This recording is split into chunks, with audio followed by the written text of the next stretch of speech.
Hey everybody, April 7th, 2020. Thought it'd be nice to get out here in the grass and the trees in a very restful area. Trying to get away from some of the pandemonium. I don't turn on the news. I listen to independent media. Every time I go to the news, I can almost instantly sense that little shallowness that they have about it. Their extra pumping of the creation of an attitude from us that gets us, or gets so many people hyped up to the point that a lot of them lose their ability to be able to still see it in reasonable perspective. A lot of the history has been kind of distorted. I wish these people here were alive and they could talk to us. What it was like back then before they had so much junk food and so many of the quote-unquote modern medicine, and see how they lived on average. I didn't scout this out at all, but I have looked at a lot of them. Seems like the average age is anywhere from 70 to 90 years old. Let's go all the way back to like 1866. No vaccines then. They were able to live through. I probably don't see a whole bunch of them. I know this isn't a scientific test, but I am firmly convinced that if there's an agenda that what people would like to put forth, so if people are trying to prove that vaccines are healthy, they'll show the one graveyard where the young ones had passed away. I wish they'd show the graveyard of the ones that had died early from taking the vaccines as well. But mainly here, I've noticed that people lived anywhere between 70 and up to 100 years old, even if they were born in the 1800s, early 1900s.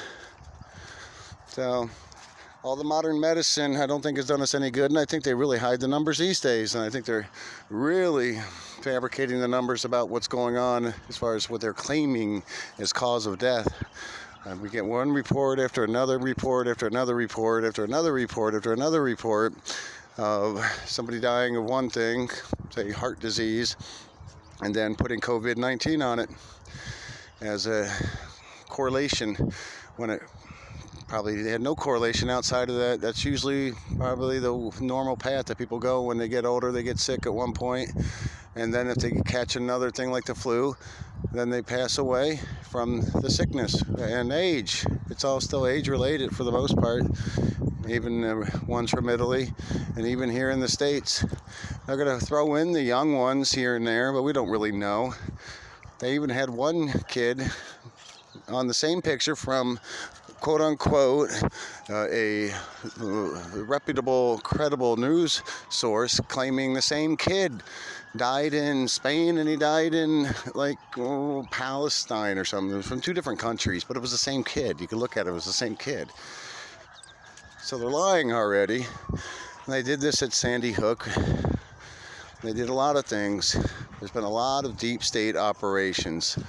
Now the deep state, we can look at it a few different ways, that there's some underlying virtual, spiritual world that encompasses ecclesiastical, economical, and other cultural flares to it that creates actions that on a straightforward level would seem abominable, but a lot of times what creates those inner warfares or outer warfares up in the sky and in our imaginations do come out into certain actions. But usually, I mean, it's best just to think that people are sitting there and they say one group is trying to put together, hold up, Pancho, some numbers that try to state a case. And these numbers here are kind of important. I mean, here's one, 1878, that's 22 until 1900, plus 55, so 77 years old. 1938, this is a young death, their beloved son, shall rest next to in eternity. 1911, 1967, relatively young, just like you will see today. Relatively young, 15, 19, 20, so 60 some years old. Lately, over the last 10 years, I noticed a lot of people There's one 90-some years old, born in 1870. So you can walk at your local graveyard and take a look, and you'll see it's probably about the same. And today we have a lot that are dying younger, just at least it seems that way. Scientific, well, we can't go to scientific that much because we really can't study or trust a lot of the tests. Some of them we may still be able to do such. When we're talking about the big agencies, no, the CDC, the WHO, those things in certain areas are drastically flawed. Same thing with the whole medical industry. They're flawed purposely, intentionally, and they twist the numbers to get what they want. Now, this is an area here, I don't think you can twist them that much. It'll be an interesting study to be able to go through the graveyards and write down all the deaths, the dates. Now, the cause of death are probably reachable. When it comes around, I don't want to get too far off point, but to get real studies, independently objective tests, because where we're going now is spinning. Our world of political mayhem has caused more lies and more lies and more lies, and who's suffering as a whole are the people regularly from not getting a good enough direction that makes enough sense, that's comprehensive enough of most people's true reasonable concerns. So we get too many people getting left out in the dust, too many, and not comprehensive enough. It can be comprehensive enough. They're even going to turn the COVID-19 into a political event, and it already probably has been. So one group says, well, you know what, America deserved to fall. You know, what they would consider the extreme left liberalism. And there perhaps definitely is some things in there that say, hey, the country's gotten off path. Let's listen to the lies. It hasn't given a comprehensive approach within its leadership. If we can look at it all that way. Now, there's always a large percentage of people that fall within different races and both sides of the aisle. The two-party system does not work. We have enough A, B, binary, 0-1 type of things in life that we don't need it, and this country did not need it when it decided to rally around a constitution early on. There wasn't one group that was Republican or Democrat back then that said, oh no, we're going to give up these constitutional rights. There was one solid group of people that resonated throughout the rest of them, that these things seem to be the best construction of a belief system of which to protect, which always lean towards individualism, to lean towards freedom, and not to give up our freedoms over temporary safety or security, the perception of. Because right now we probably have a lot of people who have been stressed to the point that through the practices and the restrictions and the nonstop mainstream news, who are getting more ill, and stress causes illness that can cause death. This is something pretty easy and commonsensical. The more we're going to get back to that part, because right now we have a technocracy developing that wants to categorize all our different beliefs and thoughts into one can, to be able to say, well, we're just going to separate this one and that one and that one, and then they're going to try to run it, you know, through the news, through movies, and perhaps even through the new internet system, to be able to say, oh, well, you can't exercise your individualism as much. Now, individualism that chooses on its own to help a group cause that is worthy is okay, but not at the sacrifice of the individual. That's what rallied everybody originally to be able to have a country that, even with all its imperfections, still held a belief that did produce an incredible amount of progress, both spiritually and economically. Sadly enough, it wasn't enough for people to slow down or to keep a checks and balances of those at the top of industries, whom then started stretching the bounds of what would be ethical enough. They did that in the medical practice by crossing over DNA. They did it in the growing of the food with the GMOs. They've done it with the vaccines. They've done it with any other number of experiments. With the military complex, you know, constantly begging for war against countries that don't even have the capacity to hurt us from the distance away that they are. So these all created different belief systems. Like, well, I still believe in an open love society, because what's the core of a lot of people is that love of one another. It is built within the human being. And I said, well, why should we stop people from crossing over? Shouldn't we have some level of freedom? And then there are some common sense laws we should have and keep that love, and we could. We can't get to perfection without having any reasonable sense of, privacy rights, at-home rights, people not trespassing unnecessarily, not being able to steal other people's stuff, not being able to not carry any weight at all, but expect and demand to be taken care of when there's other opportunities. Sometimes those are innocent. Opportunities aren't there. And a good, healthy society would work towards creating a shame-free helping up. And we certainly have had enough money, and what we're finding out now is we've had way more money than we ever need. We've already been almost closed for 3 weeks, almost a month now. These are major businesses across the entire world, from small businesses to your local, barber shop to your giant car makers. They've all been shut down.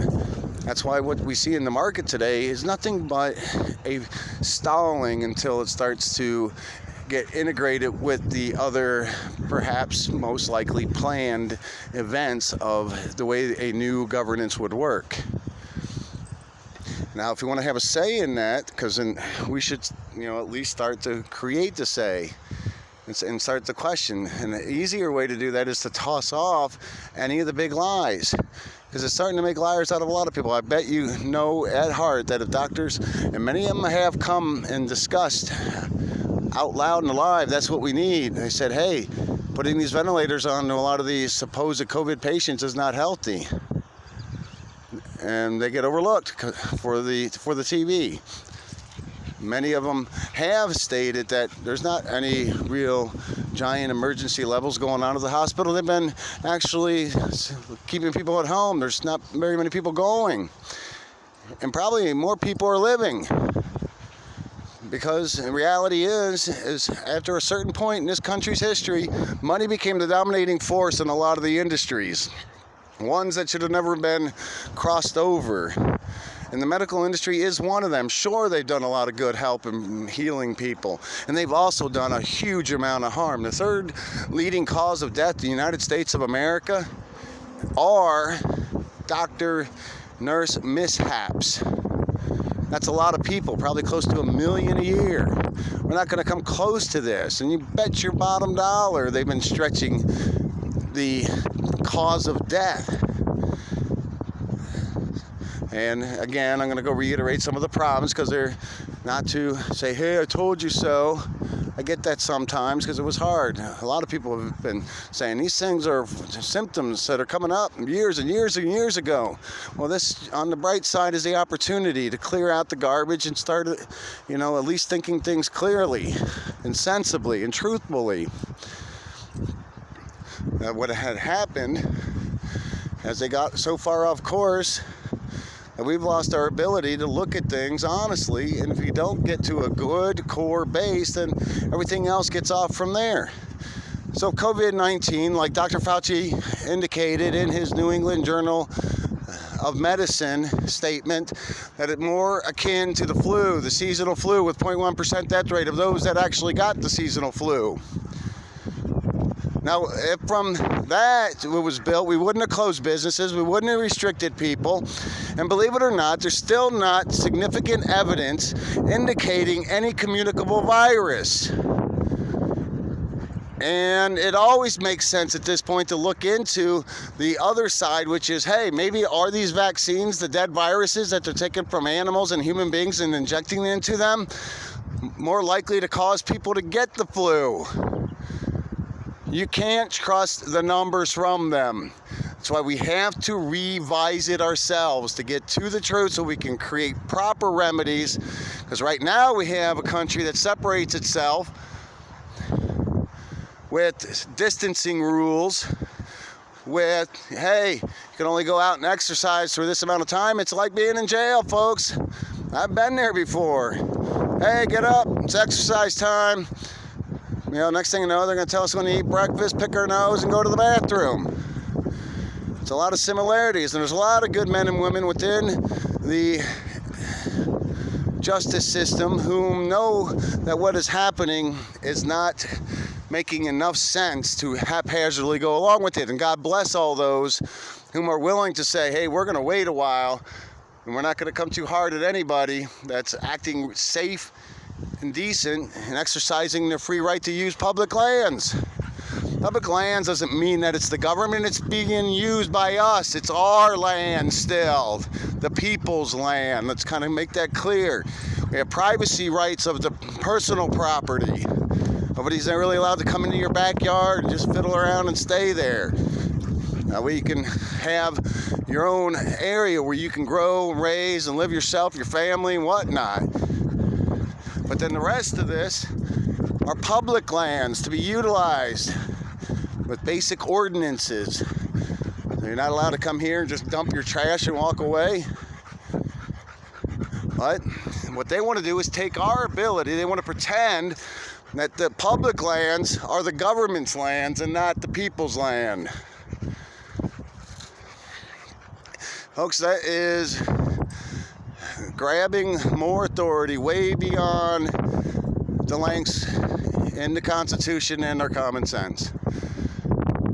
So, it's going to unfold here because people are going to get tied up in their houses, and they're going to get a little bit more weakened by all of the mixed stories. So we get down to the truth a little bit more, then our decision making will clear up a lot more clearly as far as how we should handle it. So, and for God's sakes, please don't get on your neighbors and your other people for just going out and getting a little bit of exercise, or going to the store and exercising their right to be on the land. If you're born just like any other animal, you have a right to be here. And you can go any direction as far as why we're here and all of that. Bottom line is, we are here, and it makes no sense to say that we should have just a small group of people deciding what we can and cannot do. And that's exactly what is going on, is a small group of people, those in the media, those in politics, those high-level industry leaders are the ones saying that we don't have a right to say when we go out of our house. Now, if you believe in that, maybe you can come up with a whole nother country. Not in this one, I hope. All the other things, as far as enhanced ideologies, like, oh, it's so wonderful, just everybody's going to get along, and we feel that way, and that's good. But we still have normal boundaries. Not to give up and cave into a state that says, oh, let's go get these people, they're breaking this, because those are just political traps, just trying to throw you into one or the other. And we cannot get out of this unless we scrap both of those parties as far as being the main leading force. We have to be an independent force. That means we have to be independently educated and then go on reasonable education. And still to this day, I can't find anybody really falling ill and coming down from what they call as a pandemic. That's a scare tactic right off the rip, a scare measure of a word saying, oh, pandemic. It's like, now tell the truth to yourself. When you heard the word pandemic, didn't you think, oh my God, there's going to be people, legions of them just falling left and right, but you can't find one on your own block, your own street. You can't find one on your social media. You can find one here or there, usually an extension. But you can't find that many, can you? Nothing that would